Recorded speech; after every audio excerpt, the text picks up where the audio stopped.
Pensez-vous que le pouvoir est mesuré en mots, en cris, en arguments? Celui qui élève la voix et s'impose est celui qui domine. Mais ils vous ont menti. Ils vous ont fait croire que le monde appartient à ceux qui ne gardent pas le silence, alors qu'en réalité, le vrai pouvoir consiste à savoir quand ne pas parler. Avez-vous réalisé combien de fois vous essayez de vous justifier? Combien de fois vous ressentez le besoin de répondre, de corriger, de défendre votre point de vue comme si votre vie en dépendait? Vous pensez qu'en faisant cela, vous montrez l'intelligence, la force et le contrôle, mais la vérité est différente. Chaque fois que vous parlez sans besoin, vous montrez le contraire.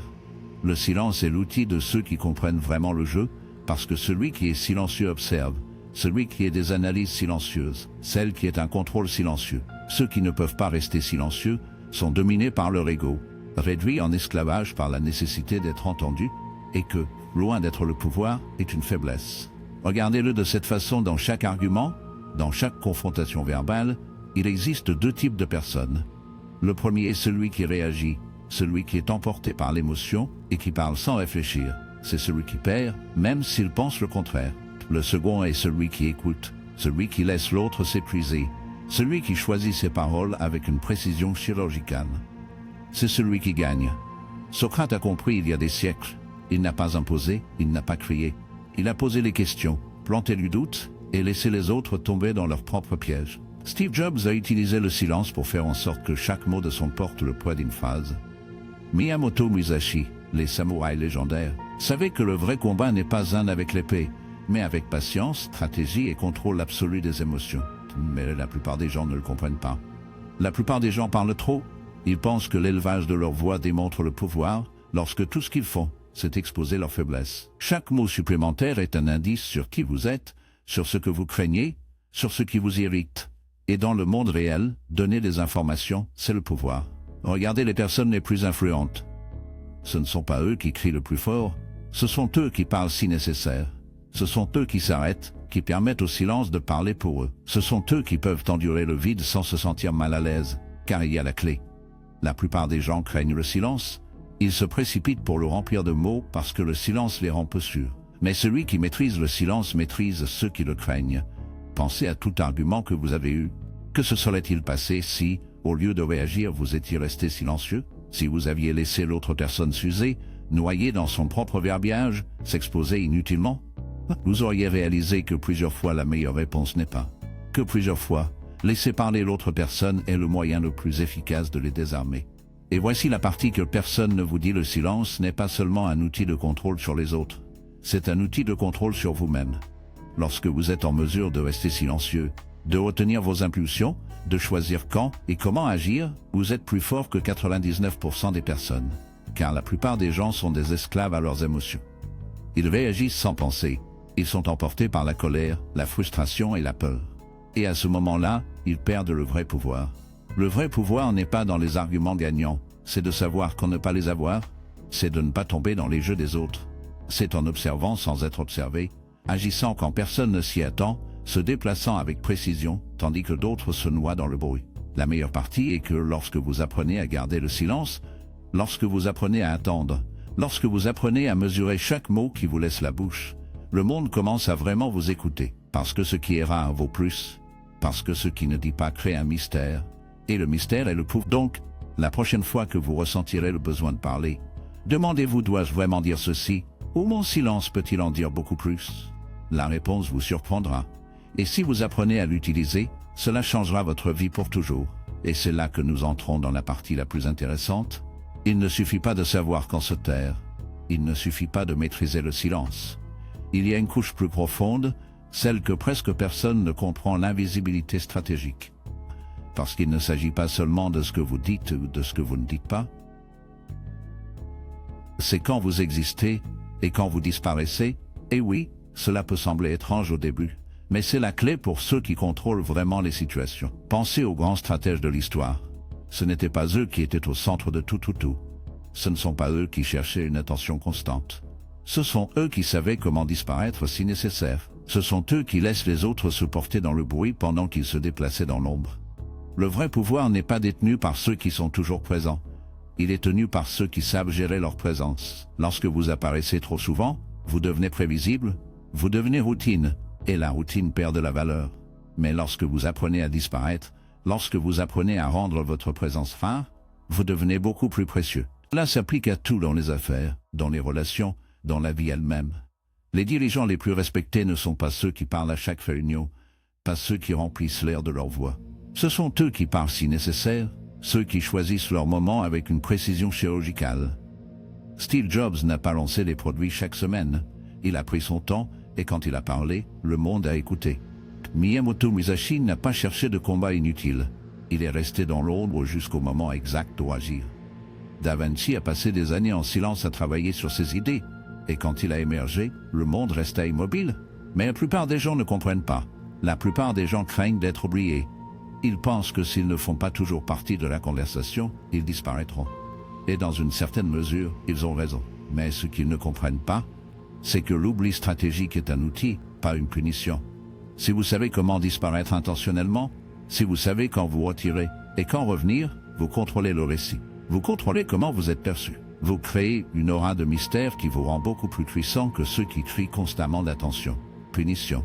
Si vous savez comment disparaître intentionnellement, si vous savez quand vous retirer et quand revenir, vous contrôlez le récit. Vous contrôlez comment vous êtes perçu. Vous créez une aura de mystère qui vous rend beaucoup plus puissant que ceux qui crient constamment d'attention. Cela va au-delà du silence. C'est une question de contrôle sur vous-même. Pour disparaître stratégiquement, vous avez besoin de quelque chose que la plupart des gens n'ont pas la patience. Nous vivons dans un monde d'immédiateté où tout le monde veut des résultats maintenant, où tout le monde cherche une validation instantanée. Mais ceux qui dominent vraiment le jeu comprennent quelque chose de fondamental. Si vous pouvez attendre, si vous pouvez résister à l'envie de réagir, si vous pouvez planifier à long terme, tandis que d'autres sont emportés par l'urgence, vous avez déjà gagné avant même le début de la bataille. La patience est la plus haute forme de pouvoir, car tandis que les autres se précipitent, vous restez immobile. Alors que d'autres recherchent une gratification rapide, vous construisez quelque chose qui durera. La patience est la mère du contrôle, le contrôle de vos impulsions, le contrôle de votre environnement, le contrôle de la façon dont les autres vous perçoivent. Et voici la clé: les gens craignent ceux qui ne puissent pas lire, ceux qui ne réagissent pas comme prévu. Si quelqu'un vous insulte, que vous répondez immédiatement, il a déjà gagné, ils ont obtenu une réaction, ils vous ont pris le contrôle. Mais si vous restez silencieux, si vous les regardez sans bouger, si vous les laissez se consumer dans leur propre rage, sans rien donner en retour, savez-vous ce qui se passe? Ils sont déconcertés, ils se sentent exposés parce qu'ils s'attendaient à une résistance. Ils s'attendaient à ce que vous vous défendiez. Mais quand vous ne leur donnez rien, lorsque vous leur donnez le vide, vous enlevez leur pouvoir. Les gens détestent le vide. Les gens ont besoin de réponses, ils ont besoin de réactions, ils ont besoin d'un écho pour valider leur existence. Mais lorsque vous apprenez à leur nier, que lorsque vous apprenez à leur donner seulement ce que vous décidez, vous devenez quelqu'un qu'ils ne peuvent pas contrôler. Et c'est le vrai pouvoir: être inaccessible. Non pas parce que vous vous cachez, mais parce que vous choisissez quand être et quand pas. Vous devenez imprévisible parce que vous maîtrisez le jeu du silence, du temps et de l'invisibilité. La question est donc: pouvez-vous endurer la patience? Pouvez-vous endurer le vide sans le remplir de bruit? Pouvez-vous disparaître si nécessaire et revenir avec plus de force lorsque le moment est parfait? Parce que si vous pouvez le faire, si vous pouvez contrôler votre propre présence, vous avez quelque chose que la plupart des gens n'auront jamais: le vrai pouvoir. Et voici la partie que la plupart des gens ne comprendront jamais: lorsque vous maîtrisez la patience, le silence et l'invisibilité stratégique, il y a un effet secondaire inévitable. Le magnétisme. Le paradoxe est brutal. Plus vous vous efforcez d'être vu, moins ils vous remarquent. Mais lorsque vous devenez rare, lorsque vous devenez quelqu'un qui n'est pas toujours disponible, les gens commencent à vous chercher. C'est psychologique. Ce qui est rare, ce qui est exclusif, ce qui est inaccessible devient précieux. Et ceux qui contrôlent vraiment le monde le savent bien. Regardez n'importe quelle figure de puissance. Ils ne sont pas accessibles à tout le monde. Ils ne répondent pas immédiatement. Ils ne sont pas partout. Ils sont insaisissables. Et précisément à cause de cela, les gens les poursuivent. Faites l'expérience. Arrêtez d'être disponible tout le temps. Arrêtez de répondre. Arrêtez d'exposer chacune de vos pensées et regardez comment la perception des gens commence à changer. Soudain, vous êtes intéressant. Soudain, ils veulent en savoir plus sur vous. Parce que lorsque vous quittez un vide, les gens veulent le remplir. Mais la plupart font le contraire. Ils craignent le silence, craignent l'absence. Arrêtez immédiatement d'exposer chacune de vos pensées et regardez comment la perception des gens commence à changer. Soudain, vous êtes intéressant. Soudain, ils veulent en savoir plus sur vous. Parce que lorsque vous quittez un vide, les gens veulent le remplir, mais la plupart font le contraire. Ils craignent le silence, craignent l'absence. Ils croient que s'ils disparaissent, ils seront oubliés. Mais ils ne réalisent pas que la véritable influence n'est pas en présence constante, mais en contrôlant quand et comment vous apparaissez. Cela s'applique à tout, dans les relations personnelles, au travail, dans la vie sociale. Celui qui est toujours disponible, qui est toujours là, qui répond toujours, perd de la valeur parce que ce qui est courant devient invisible. Mais celui qui devient rare devient précieux. Pensez aux objets les plus convoités du monde. Ce ne sont pas eux à chaque coin de rue. Ce sont eux qui sont difficiles à obtenir. Ce sont ceux auxquels peu ont accès. Et c'est la même chose avec les gens. Si vous vous donnez trop, vous êtes consommé et jeté. Mais si vous vous gérez vous-même, si vous êtes sélectif, si vous contrôlez votre présence avec une précision chirurgicale, vous devenez inoubliable. Et voici le niveau suivant la manipulation du désir. Parce que lorsque vous comprenez que ce qui est rare est précieux, vous pouvez l'utiliser à votre avantage. Vous pouvez apparaître juste au moment où ils veulent vous voir. Vous pouvez parler juste au moment où ils attendent une réponse. Vous pouvez vous déplacer quand ils s'y attendent le moins et avoir un impact énorme. Mais pour cela, vous devez briser le besoin de validation. Parce que la plupart des gens n'ont pas la patience de disparaître. Ils n'ont pas le calme pour endurer le silence. Ils ont besoin d'une attention immédiate, et c'est là qu'ils perdent. Celui qui maîtrise le désir des autres est celui qui n'est pas ému par les impulsions.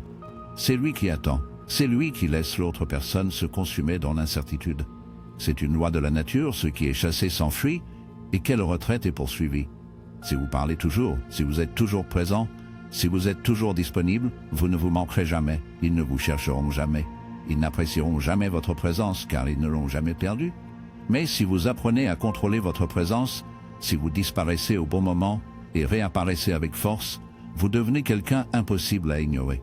Et c'est le plus haut niveau de pouvoir lorsque vous n'êtes plus celui qui cherche, mais celui recherché. Lorsque vous n'êtes plus celui qui veut l'attention, mais celui qui le reçoit sans le demander.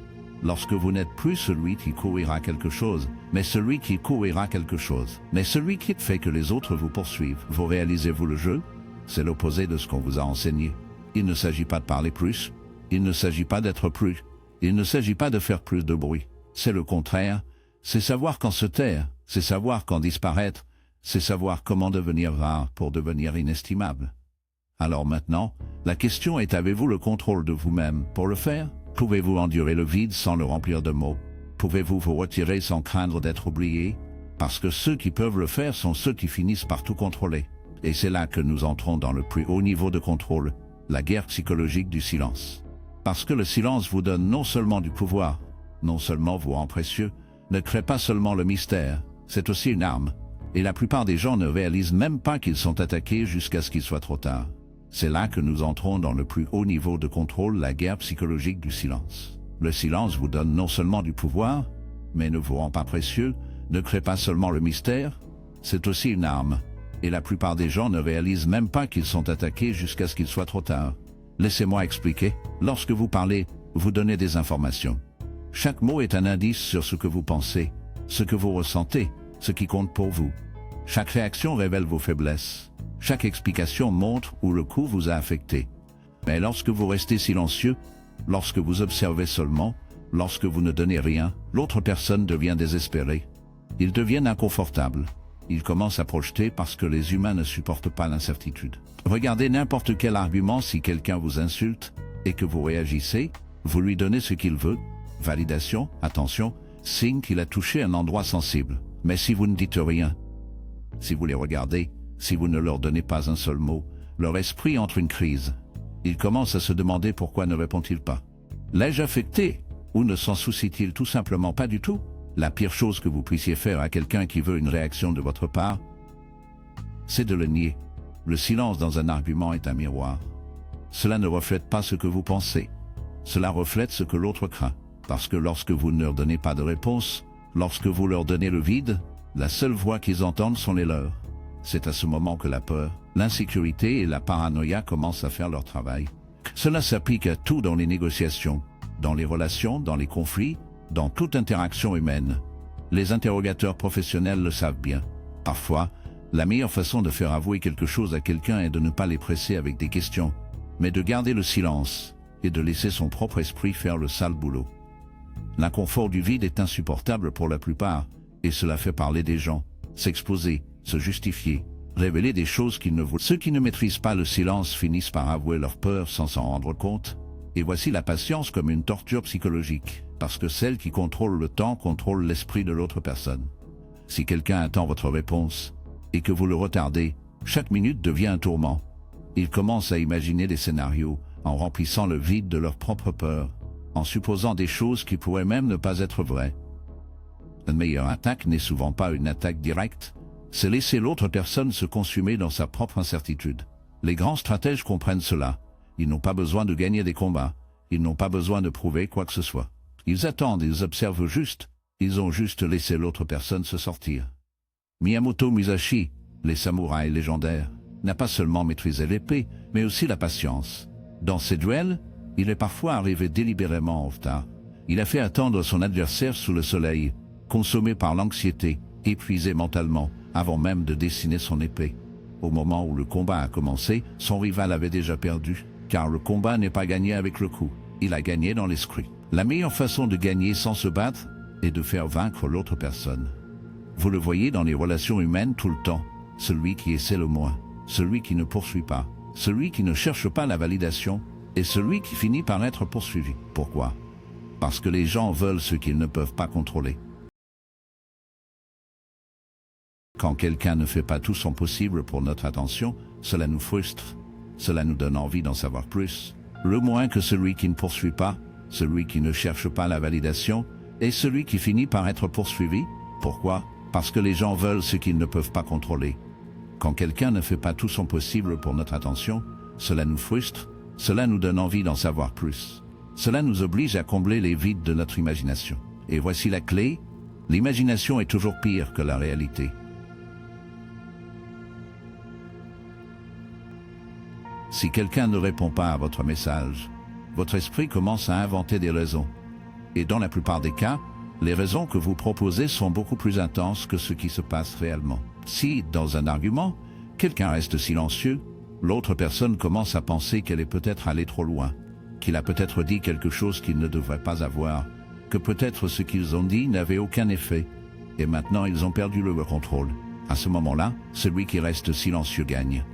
Le problème est que la plupart des gens n'ont pas la discipline pour le faire. Nous vivons dans un monde où tout le monde ressent le besoin de répondre, de démontrer, de se justifier, et cela les rend prévisibles, manipulables, faibles. Les vrais joueurs du jeu de puissance comprennent ceci. Ils n'ont pas besoin d'élever leur voix, ils n'ont pas besoin de gagner tous les arguments, ils n'ont rien besoin de prouver à personne. Ils attendent, ils observent juste, ils laissent les autres se détruire avec leurs propres besoins de validation. Parce que le vrai pouvoir n'est pas dans les arguments gagnants, c'est de rendre les arguments sans importance pour vous. Ils ne jouent pas au jeu. C'est en regardant les autres s'user pendant que vous restez intact. Lorsque vous comprenez cela, vous ne pouvez plus voir les interactions humaines de la même manière. Vous arrêtez de réagir impulsivement, vous arrêtez de ressentir le besoin de parler tout le temps. Vous arrêtez de tomber pour des provocations. À ce moment-là, quand ils ne peuvent plus vous contrôler avec des mots, alors qu'ils ne peuvent plus vous provoquer, alors qu'ils ne peuvent plus vos réactions, c'est à ce moment que vous réalisez que vous avez un contrôle absolu et que le reste du monde n'a pas d'autre choix que de suivre votre rythme. C'est là que tout se connecte. Si vous êtes arrivé jusqu'ici, vous comprenez déjà quelque chose que la plupart des gens ne comprendront jamais. Le vrai pouvoir n'est pas en gagnant des arguments, parlant plus fort ou imposant votre logique. Il est en contrôle, en patience, dans la capacité de faire en sorte que les autres se révèlent sans vous soulever un seul doigt. Mais voici la partie la plus importante. Que ferez-vous avec ces informations? Parce que savoir que cela ne suffit pas. La plupart des gens entendent des choses comme ça et continuent de vivre de la même manière. Ils réagissent sans réfléchir. Ils continuent de ressentir le besoin d'expliquer, de justifier, de demander la validation. Ils restent prisonniers. Mais si vous voulez vraiment être différent, si vous voulez vraiment jouer à un autre niveau, vous devez l'appliquer dans votre vie quotidienne. Commencez par quelque chose de simple. La prochaine fois que quelqu'un vous provoque, ne réagissez pas. La prochaine fois que vous ressentirez le besoin de vous justifier, restez silencieux. La prochaine fois que vous êtes confronté à un argument, observez d'abord. Ne dites rien, n'expliquez rien, ne cédez pas à l'envie de remplir le silence et regardez ce qui se passe. Je vous garantis que vous verrez quelque chose de nouveau. Vous verrez comment les gens se révèlent. Vous verrez comment ils deviennent désespérés de combler le vide. Vous verrez comment, en ne faisant absolument rien, vous finissez par avoir le contrôle. Parce que le vrai pouvoir n'a jamais été de prouver quoi que ce soit. Le vrai pouvoir a toujours été en supprimant l'occasion pour les autres de vous contrôler. Ici, se révéler, vous verrez comment ils deviennent désespérés de combler le vide. Vous verrez comment, en ne faisant absolument rien, vous finissez par avoir le contrôle. Parce que le vrai pouvoir n'a jamais été de prouver quoi que ce soit. Le vrai pouvoir a toujours été en supprimant l'occasion pour les autres de vous contrôler. Voici la conclusion finale dans un monde obsédé par parler, crier et prouver qui a raison. Le silence est une superpuissance. Ceux qui comprennent vraiment le jeu ne s'usent pas. Ils ne rivalisent pas dans des batailles inutiles. Ils ne gaspillent pas d'énergie en essayant d'être entendus. Ils choisissent quand parler, quand apparaître et quand agir. Ils gèrent le temps comme une arme. Ils dominent la patience. Ils contrôlent le récit sans dire un seul mot inutile. Et c'est ce qui sépare ceux qui sont manipulés de ceux qui manipulent. Alors dites-moi dans les commentaires, le silence est le pouvoir. Parce que si vous êtes arrivé jusqu'ici, vous n'êtes plus comme les autres. Vous avez déjà vu ce qu'ils ne peuvent pas voir. Et maintenant c'est à vous de décider si vous décidez de l'utiliser ou de continuer à être une marionnette du bruit. Abonnez-vous si vous voulez continuer à avoir du contenu qui vous fait penser comme un stratège. Et rappelez-vous, dans ce jeu, celui qui n'a pas besoin de jouer